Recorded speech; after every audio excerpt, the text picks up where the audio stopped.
Agricultural application of aldehydes, ketones, carboxylic acid, and ester, a review of their roles in crop protection and growth stimulation.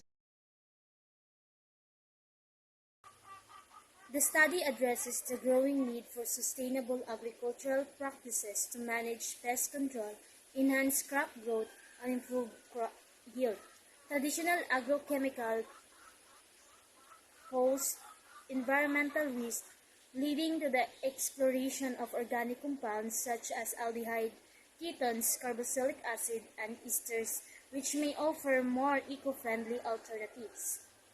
The research problem focuses on understanding how these compounds can be effectively applied in agriculture either as pesticides, herbicides, or growth stimulator to reduce chemical pollution and increase crop resilience. Here are the methodology of the study. The study employs a combination of laboratory experiments, greenhouse trials, and field studies.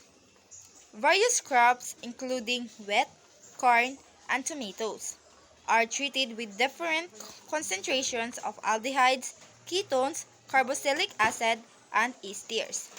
So the study utilized a multiple-prong approach, combining laboratory experiments, greenhouse trials, and field studies to investigate the effect of aldehydes, ketones, carboxylic acid, and esters on crops such as wheat, corn, and tomatoes.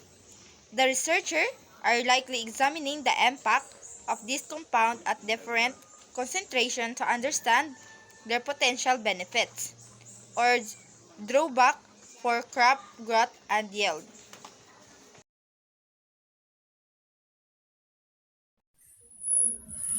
The methodology includes synthesis and extraction. Organic compounds are synthesized or extracted from natural resources. Application controlled. Applications are conducted on the different crops, testing the compound effectiveness against pests, weeds, and the growth enhancement. Data collection.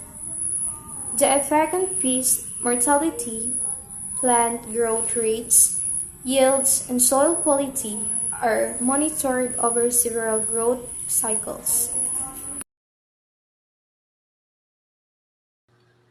Statistical analysis. Data is analyzed using ANOVA to determine the statistical significance of the results. Findings: pesticidals and herbicidals activity. Aldehydes and ketones exhibit strong pesticidal properties, particularly against aphids and fungal infections, while esters were more effective as herbicides in suppressing weed growth.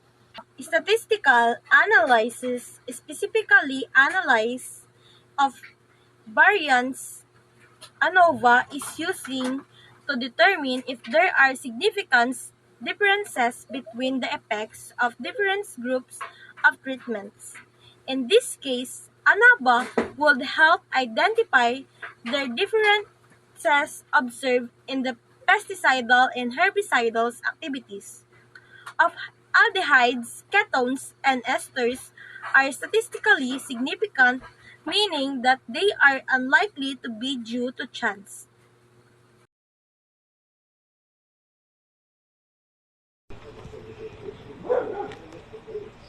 Growth promotion. Carboxylic acid were found to promote root and shoot growth, leading to increased biomass in crops such as wheat and corn. Eco-friendliness. These organic compounds degraded more quickly in the environment compared to traditional chemical, reducing long-term soil and water contamination risks. Yield improvement. Crop treated with these compounds show average yield increase of 20 15 to 20% compared to control groups.